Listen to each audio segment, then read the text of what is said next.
बच्चों अपन एक नया टॉपिक लेके आए हैं, सीड। क्या लेके आए हैं? सीड। क्या होता है सीड? अपन उसके बारे में डिस्कस करेंगे। आज अपना टॉपिक है, उसका नाम है सीड।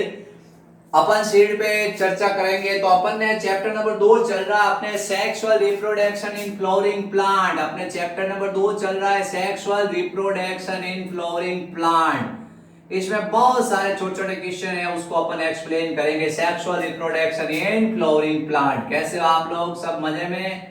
बहुत बढ़िया। स्टडी को अपने कंटिन्यूस रखना है और अपने क्या करना है, इस साल 12th ऐसी करनी है एकदम परफेक्ट। नेट भी इसके साथ क्रैक होनी चाहिए।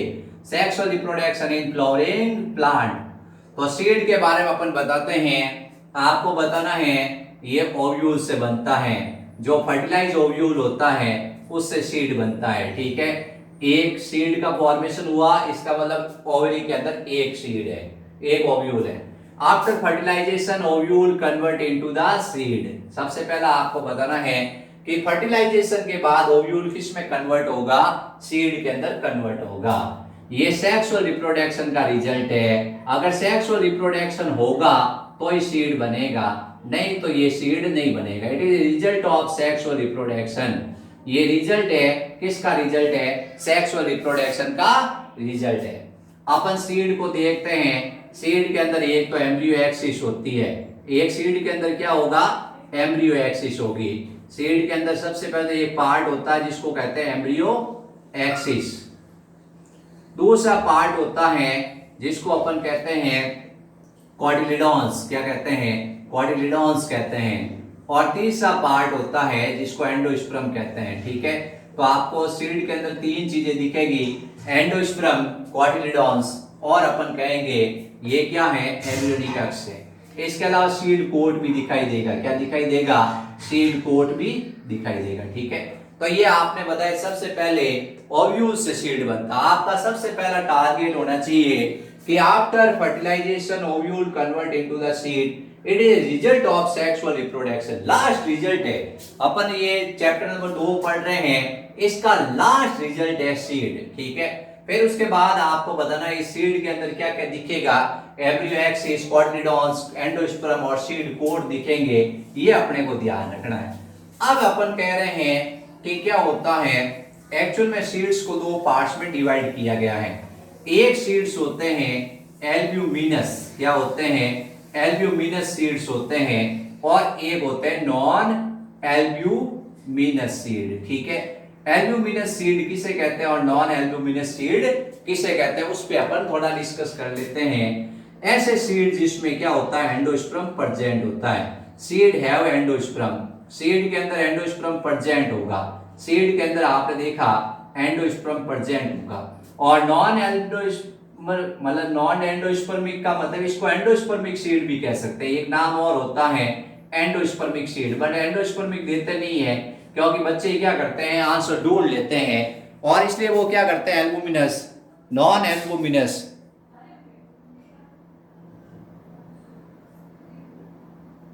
एक होते हैं एल्बुमिनस और एक होते हैं नॉन एल्बुमिनस।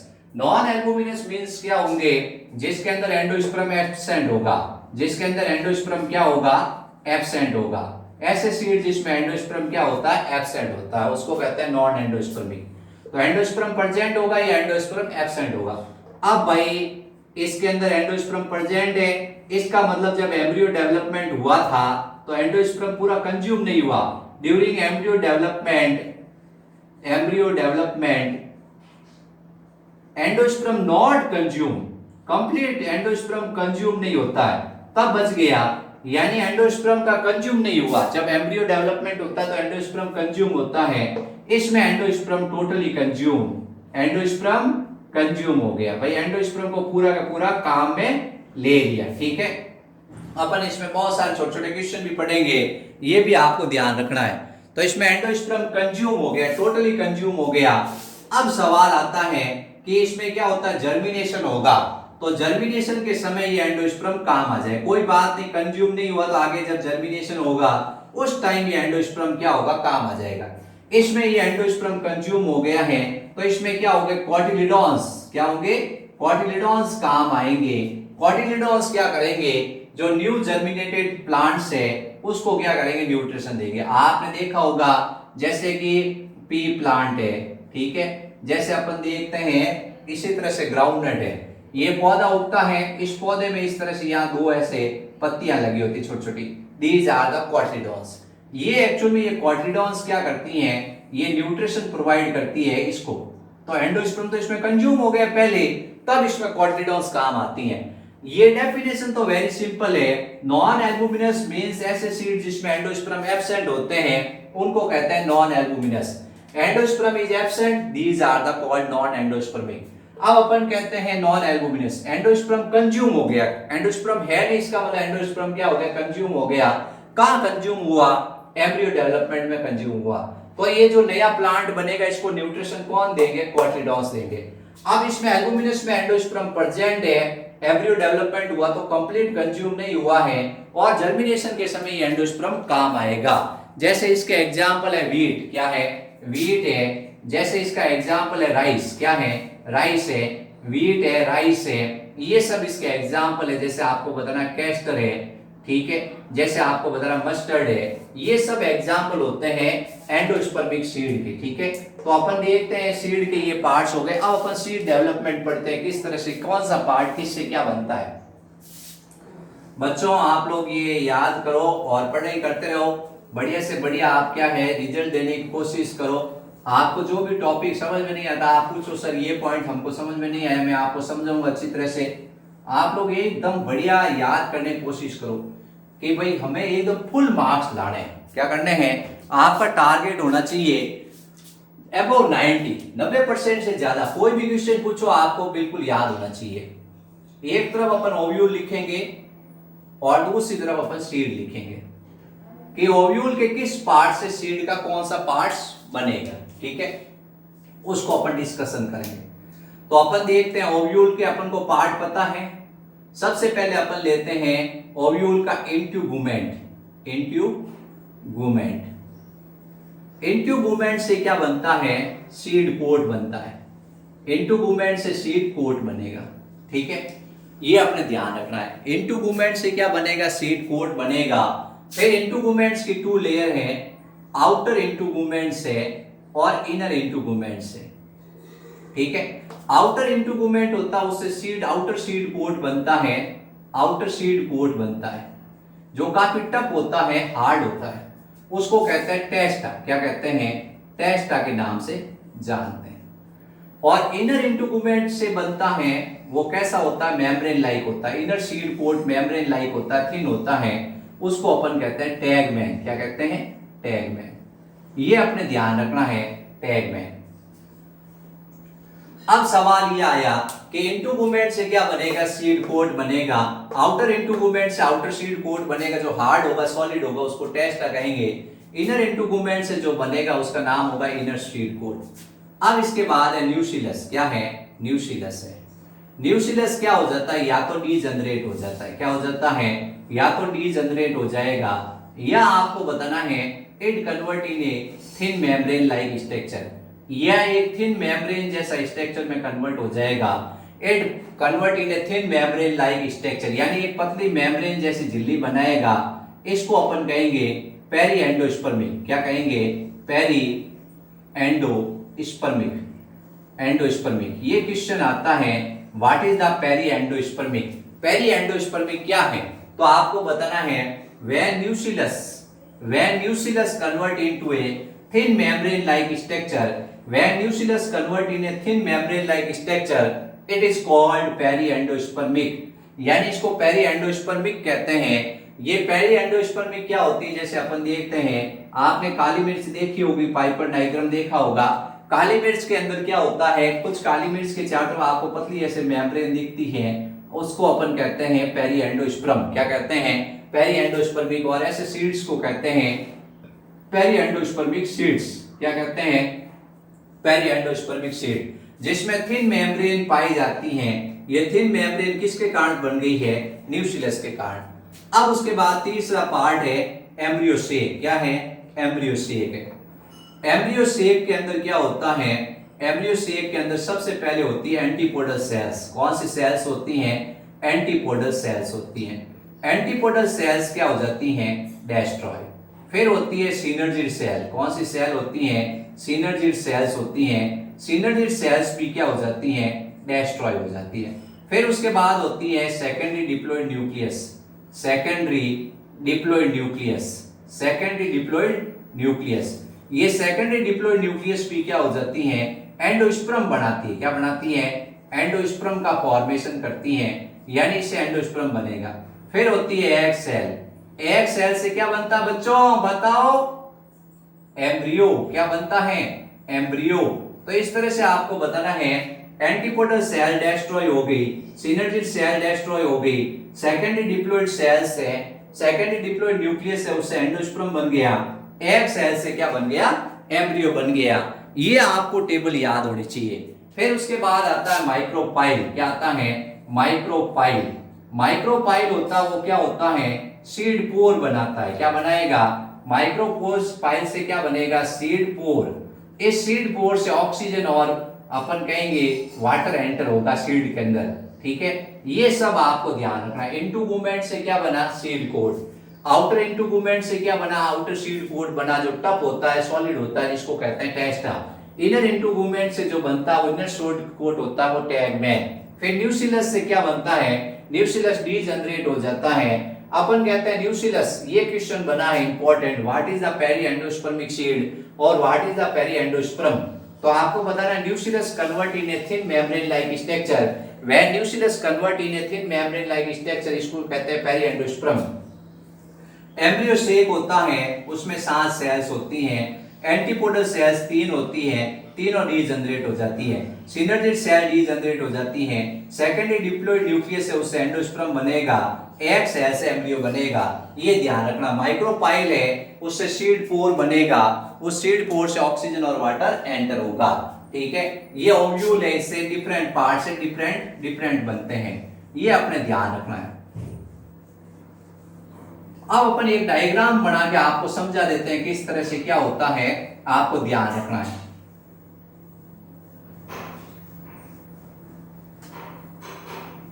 एक मैं एक डायग्राम पुट अप करता हूं, उससे आपको सीड के डिफरेंट पार्ट्स क्लियर हो जाएंगे।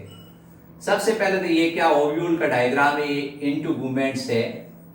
ये क्या है? इंटुगुमेंट्स है, ये इंटुगुमेंट्स है। ठीक है, अब इंटुगुमेंट्स में क्या है? ये न्यूक्लियस है। क्या है? न्यूक्लियस है। इंटुगुमेंट्स के अंदर की तरफ न्यूक्लियस है, ये न्यूक्लियस है। इस तरह से न्यूक्लियस है। और बीचों बीच में क्या होता है? बीचों बीच में आपको पता ही है एम्ब्रियो शेक होता है। एम्ब्रियो शेक में ये 3 सेल, एंटीपोडल सेल, एक सेकेंडरी डिप्लॉयड न्यूक्लियस और ये एक एपिटस, जिसमें एक एग सेल, 2 सिनर्जी सेल्स। अब अपन देख रहे हैं ये क्या? इंटुगुमेंट्स है। क्या है? इंटुगुमेंट्स है। इससे बनता है सीड पोर्ट। क्या बनता है? Seed port. ये इंटुगुमेंट्स है। इस इंटुगुमेंट से क्या बनेगा? इंटुगुमेंट से सीड पोर्ट बनेगा। आउटर से टेस्टा और इनर से क्या बनेगा? टैगमैन। फिर उसके बाद माइक्रोपाइल है, उससे सीड पोर। माइक्रोपाइल से क्या बनेगा? सीड पोर। माइक्रोपाइल से सीड पोर। फिर ये न्यूक्लियस है। क्या है? न्यूक्लियस है। न्यूक्लियस या तो डीजनरेट हो जाएगा, न्यूक्लियस या तो डीजनरेट हो जाएगा, या न्यूक्लियस होगा वो एक थिन मेम्ब्रेन लाइक स्ट्रक्चर में कन्वर्ट हो जाएगा। थिन मेम्ब्रेन लाइक स्ट्रक्चर में बदल जाएगा, जिसको कहेंगे पेरी एंडोस्पर्म। क्या कहेंगे? It convert in a thin membrane like structure which is called peri endosperm. Peri endosperm. ठीक है, अब इसके अंदर ये क्या है? सेकेंडरी डिप्लॉयड न्यूक्लियस है। सेकेंडरी डिप्लॉयड न्यूक्लियस है। सेकेंडरी डिप्लॉयड न्यूक्लियस से क्या बनेगा? इससे बनेगा एंडोस्पर्म। क्या बनेगा? एंडोस्पर्म बनेगा। फिर ये एग सेल है। क्या है? एग सेल है। एग सेल से क्या बनेगा? एम्ब्रियो। क्या बनेगा? एम्ब्रियो बनेगा। और बाकी ये एंटीपोडल सेल और सिनर्जी सेल्स क्या हो जाएगी? डीजनरेट हो जाएगी। ये सीड ओव्यूल है, इससे ये सीड बनेगा। क्या बनेगा? ये जैसे अपन कह रहे हैं कॉटिडॉन्स है, ये प्यूब्यूल्स है, ये रेडिकल्स है। तो इस तरह से इसमें क्या बन गया? ये बन गया एक एम्ब्रियो। एम्ब्रियो के पार्ट्स हो गए। तो इस तरह से क्या है? सीड कोट हो गया। क्या हो गया? सीड कोट हो गया। ये अपने ध्यान रखना है कि इस तरह से ये कन्वर्ट होता है सीड से। अब आता है क्वेश्चन, आपको बताते हैं 4-5 छोटे छोटे क्वेश्चन बताते हैं। सीड पे क्वेश्चन है, ठीक है, उनको एक्सप्लेन करते हैं। उससे पहले क्या इसमें एक टॉपिक दे रखा है फ्रूट, उसको एक्सप्लेन कर देते हैं। फ्रूट को क्या होता है, फ्रूट वो समझाते हैं आपको। What is the fruit?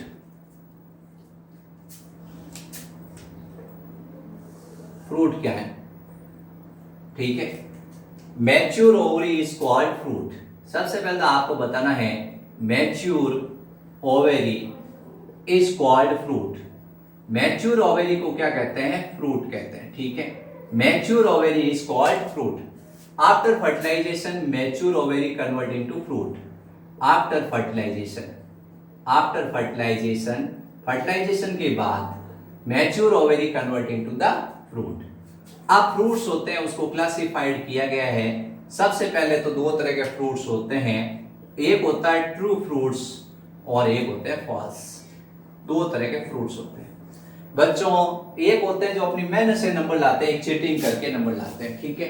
तो फ्रूट्स भी ऐसे तरह के दो तरह के होते हैं, ट्रू और फॉल्स। यानी कि फ्रूट के फॉर्मेशन में ओनली ओवेरी पार्टिसिपेंट करती है। अगर फ्रूट के फॉर्मेशन में ओनली ओवेरी पार्टिसिपेंट करे, ओवेरी से क्या बने? फ्रूट बने। Fruit is formation by only ovary. बाकी सब फ्लावर के जो पार्ट्स होते हैं वो सारे भी जनरेट हो जाते हैं। जैसे ये फ्लावर है, इस फ्लावर के अंदर आपने देखा कि ये थैलेमस है, ये जैसे आपने देखा स्टेमन है, ये जैसे पेटल्स है, सेपल्स है, ये सब भी जनरेट हो जाते हैं और only ovary convert into the fruit. ऐसे फ्रूट्स को कहते हैं ट्रू। लेकिन ओवेरी के अलावा, ओवेरी के अलावा क्या होता है, जैसे ये थैलेमस है वो फ्रूट के फॉर्मेशन में पार्टिसिपेट कर देता है। तो ovary plus other part of the flower plus other part of the flowers, ये क्या करते हैं? फ्रूट के फॉर्मेशन में पार्टिसिपेट करते हैं। तब ऐसे फ्रूट को कहते हैं फॉल्स।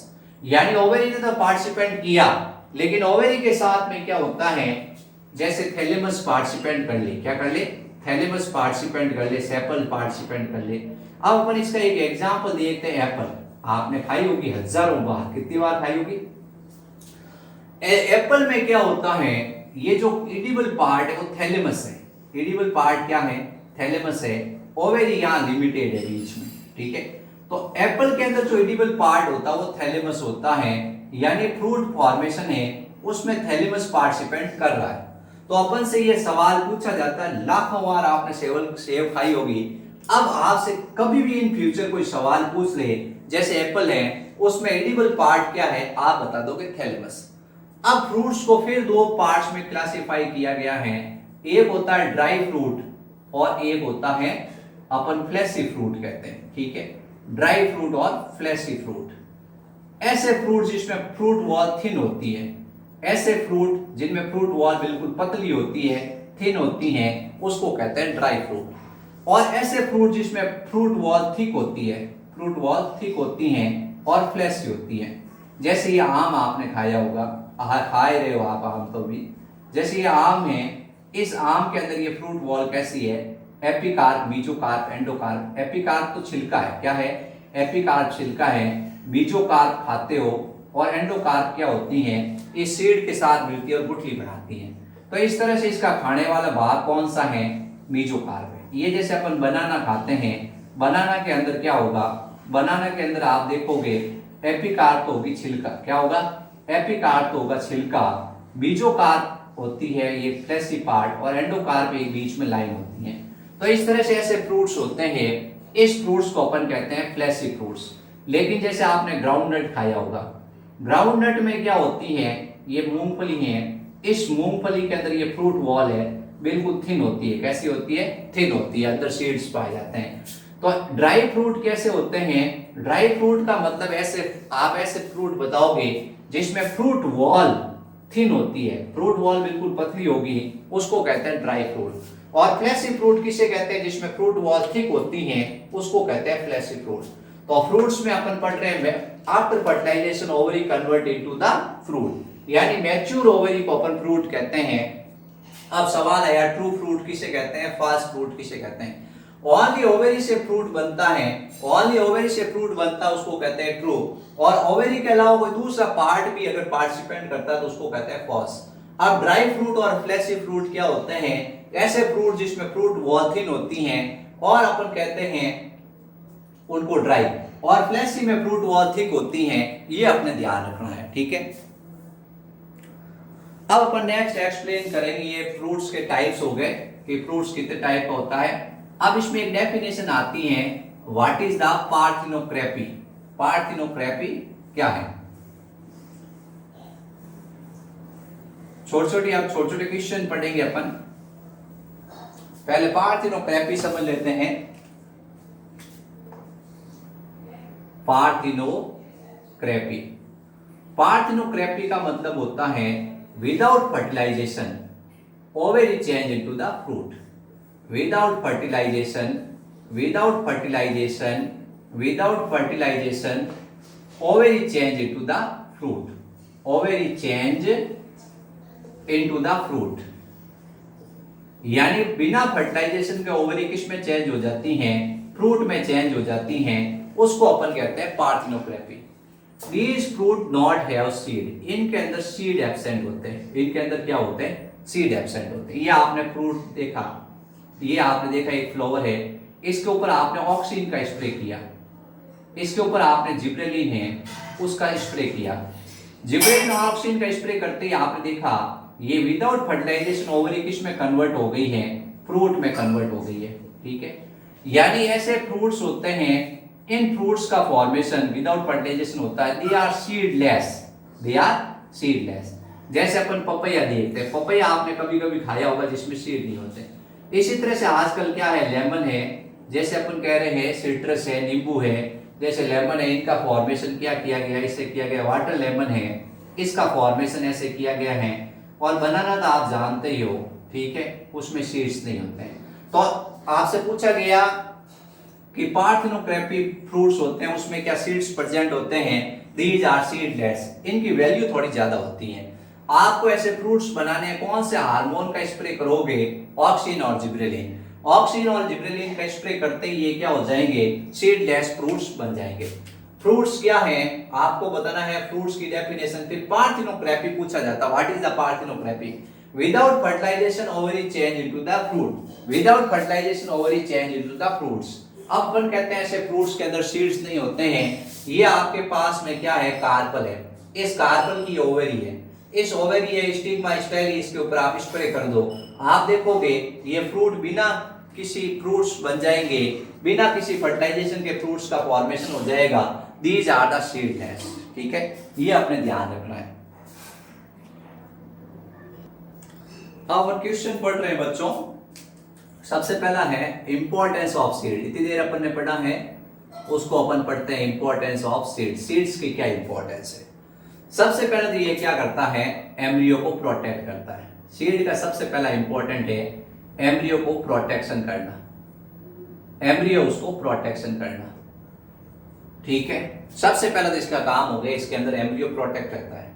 दूसरा ये क्या होता है, जो न्यू बॉर्न प्लांट है, जो न्यूली बॉर्न प्लांट है, उसको ये न्यूली बॉर्न प्लांट को ये न्यूट्रिशन देता है।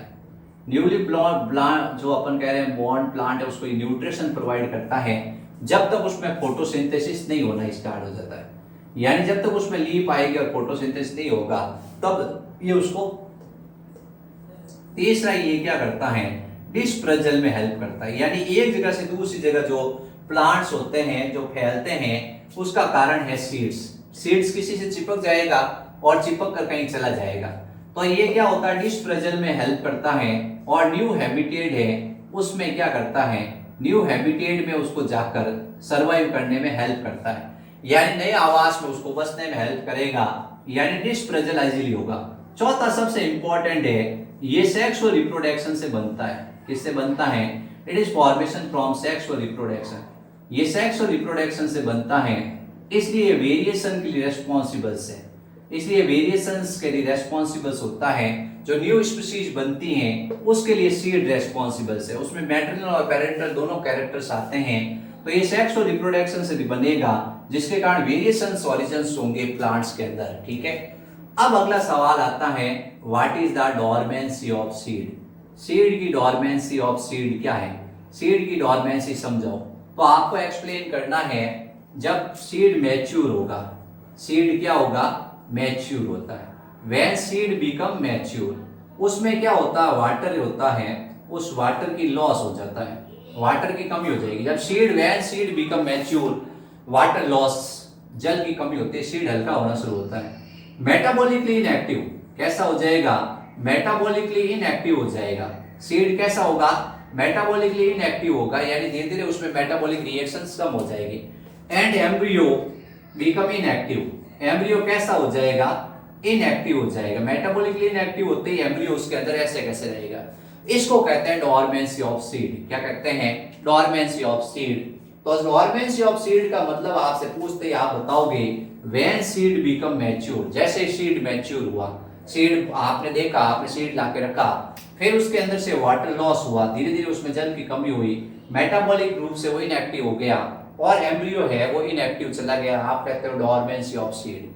अब life span of seed, seed की लाइफ स्पेन क्या? अगला क्वेश्चन है, what is the life span of seed. Seed की लाइफ स्पेन कितनी होती है? सीड की लाइफ स्पेन होती है, एक दिन भी हो सकती है, एक महीने भी हो सकती है, एक साल भी हो सकती है, 1000 साल भी हो सकती है। जैसे एक ल्यूपिनस आर्किटेक्स प्लांट है, ल्यूपिनस आर्किटेक्स प्लांट्स है जो 10,000 साल बाद आर्किटिक्स एरिया से प्राप्त किया गया, उसके बीज को बोया गया तो नया पौधा बना। इसी तरह से फायोनिक्स है, क्या है? ये ल्यूपिनस नाम याद रखना है, ल्यूपिनस आर्किटेक्स, आर्किटिक्स। इस प्लांट के जो बीज है वो 10,000 साल बाद मिले और 10,000 साल बाद उनको बोया गया तो नया प्लांट्स उगा। इसी तरह से फायोनिक्स है, फायोनिक्स के जो बीज होते हैं वो भी 2000 साल बाद क्या है? उगे और नया प्लांट्स बनाए। तो लाइफ स्पेन इसमें काफी वेरिएशंस है।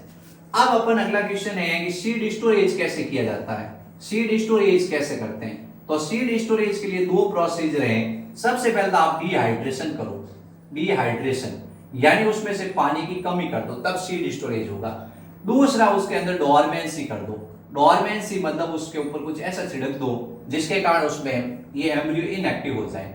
तो डिहाइड्रेशन सबसे इंपॉर्टेंट है। आपको सीड को स्टोरेज करना है तो आप उसको वाटर के कांटेक्ट में मत आने दो, वाटर के कांटेक्ट में नहीं आएगा, डिहाइड्रेशन करो, उसके अंदर से पानी सारा निकाल दो, सीड स्टोरेज हो जाएगा और उसके अंदर डोरमेंसी क्रिएट कर दो तो सीड स्टोरेज होगा। What is the method of seed storage? Seed storage के क्या मेथड है? तो seed storage have two methods, first is dehydration and second is dormancy. अब सवाल आता है, एक जो फ्रूट है उसमें कितने सीड्स हो सकते हैं? एक फ्रूट्स के अंदर मैनी सीड्स हो सकते हैं, जितने ओव्यूल्स होंगे उतने सीड होंगे। जैसे एक ओव्यूल होगा तो एक सीड होगा। अब कुछ ऐसे प्लांट्स होते हैं जैसे आर्किड्स है, आर्किड्स का फ्लावर देखा आपने, आर्किड्स का फ्रूट देखा, उसके अंदर 1000 सीड, कितने हैं? एक फ्रूट के अंदर 1000 सीड और बहुत ही छोटे छोटे। इसी तरह से जैसे ऑरेंज बैंकी है, ऑरेंज बैंकी के अंदर बहुत सारे सीड्स होते हैं, ठीक है। ऑरेंज बैंकी एक पैरासाइट्स प्लांट्स है, ऑरेंज बैंकी एक पैरासाइट्स प्लांट्स है, उसमें मिलियंस ऑफ सीड्स होते हैं। इसी तरह से फाइकस है, फाइकस में भी मिलियंस ऑफ सीड्स होते हैं, यानी बहुत ज्यादा सीड्स होते हैं। These are very small plants, fruits, but they have many seeds, यानी उसमें बहुत ज्यादा सीड्स होते हैं। अब अगला सवाल है, सीड का डिस्पर्जल कैसे होता है? सीड फैलते कैसे हैं? सीड का डिस्पर्जल कैसे होता है, यानी एक जगह से दूसरी जगह फैलते कैसे हैं? जैसे किसी एनिमल से चिपक गए, बायोटिक और एबायोटिक दो मेथड्स हैं।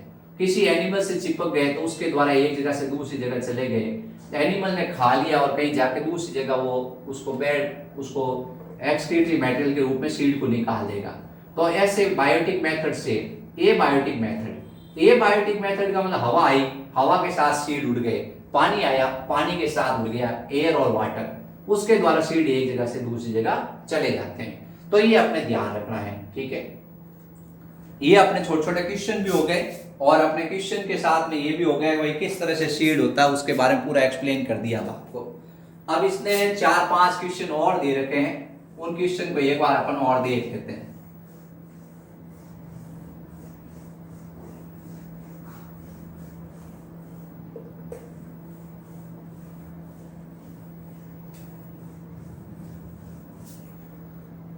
देखो आपने ये सेक्सुअल रिप्रोडक्शन पढ़ा है तो आपको नॉर्मल साइंस आती है कि एक प्लांट में कितने फ्लावर्स हो सकते हैं, एक प्लांट्स में कितने फ्लावर हो सकते हैं। एक प्लांट में 1 फ्लावर भी हो सकता है, 2 फ्लावर्स भी हो सकता है और मोर देन 2 हो सकते हैं। ठीक है, पहला क्वेश्चन इन्होंने पूछा है कि एक प्लांट्स में कितने flower, how many flowers found into plants. इनका कोई नंबर फिक्स नहीं होता, वो प्लांट स्पीशीज के ऊपर डिपेंड है। एक भी हो सकता है, 2 भी हो सकता है, मोर देन 2। फिर एक ये अगला सवाल पूछता है फ्लावर के अंदर कार्पल्स कितने होते हैं। कार्पल्स भी 1 हो सकता है, 2 हो सकते हैं और बहुत सारे कार्पल्स हो सकते हैं, मैनी कार्पल्स। ठीक है, अब इन्होंने पूछा है एक कार्पल के अंदर ये ओवेरी है, ओवेरी के अंदर ओव्यूल्स कितने होते हैं, ओवेरी के अंदर ओव्यूल्स कितने होते हैं। एक ओव्यूल्स हो सकता है, 2 ओव्यूल्स हो सकता है और बहुत सारे ओव्यूल्स हो सकते हैं। ठीक है सॉरी। फिर उसके बाद ओव्यूल्स के बाद अगला क्वेश्चन पूछा है, ये ओव्यूल है, इसके अंदर एम्ब्रियो सेक कितने होते हैं। इसके अंदर एक एम्ब्रियो सेक तो अपन ने पढ़ा ही है, एक से ज्यादा भी होता है, मोर देन 1 भी हो सकते हैं। ठीक है, फिर इस एम्ब्रियो सेक के अंदर एक सेल कितनी होती है, आपने को पता एक होती है, लेकिन एक से ज्यादा भी हो सकती है, मोर देन 1 भी हो सकती है। तो ये अपने इन्होंने क्वेश्चन पूछते गए, अपने से अपना आंसर देते गए कि एक प्लांट है उसमें फ्लावर कितने होते हैं, एक होता है, 2 होता है या एक से ज्यादा भी हो सकते हैं, सब स्पीशीज के ऊपर। एक फ्लावर के अंदर कार्पस कितने हो सकते हैं, 1 हो सकते हैं, 2 हो सकते हैं, बहुत सारे हो सकते हैं। फिर उसके बाद वो ओवेरी होती है, ओवेरी के अंदर ओव्यूल्स कितने होते हैं, एक हो सकता है, एक से ज्यादा हो सकता है। जितने ओव्यूल होंगे उतने सीड बनेंगे। एक ओव्यूल होगा तो एक सीड बनेगा, 10 ओव्यूल होंगे तो 10 सीड बनेंगे, 20 ओव्यूल होंगे तो 20 सीड बनेंगे। एक ओवेरी से क्या होगा, एक फ्रूट बनेगा। ठीक है, ओवेरी वॉल से क्या बनता है, फ्रूट वॉल। ओवेरी वॉल से क्या बनती है, फ्रूट वॉल बनती है। ठीक है, ओवेरी वॉल से फ्रूट वॉल बनती है और ओव्यूल से क्या बनता है, सीड बनता है। ये चीज अपने ध्यान रखनी है। ठीक है बच्चों, आप वीडियो देखें, लाइक करें, सब्सक्राइब करें और शेयर करें और अपने दोस्तों को बनाएं, बताएं और छोटे छोटे क्वेश्चन है उनको लिख लें आप। मैंने इसको पूरा टच किया है और आपको ये ल्यूपिनस आर्किटेक्ट्स प्लांट्स है और एक फाइकस प्लांट है और ये जैसे आर्किड्स प्लांट्स है, उसके ऊपर छोटे छोटे क्वेश्चन पूछे जा सकते हैं, ये अपने ध्यान रखना है। ठीक है, तो ल्यूपिनस आर्किटेक्ट्स प्लांट्स है, उस पर क्वेश्चन पूछा जाता है, उसके प्लांट्स के सीड कितने साल तक सुरक्षित रहते हैं, 10,000 साल तक सुरक्षित रहते हैं। ठीक है, इसी तरह से जैसे फायोनिक्स डैक्टिलिफोरा है, फायोनिक्स डैक्टिलिफोरा के जो सीड्स होते हैं वो 2000 साल तक क्या होते हैं, सुरक्षित रहते हैं, उससे नए प्लांट्स बन सकते हैं।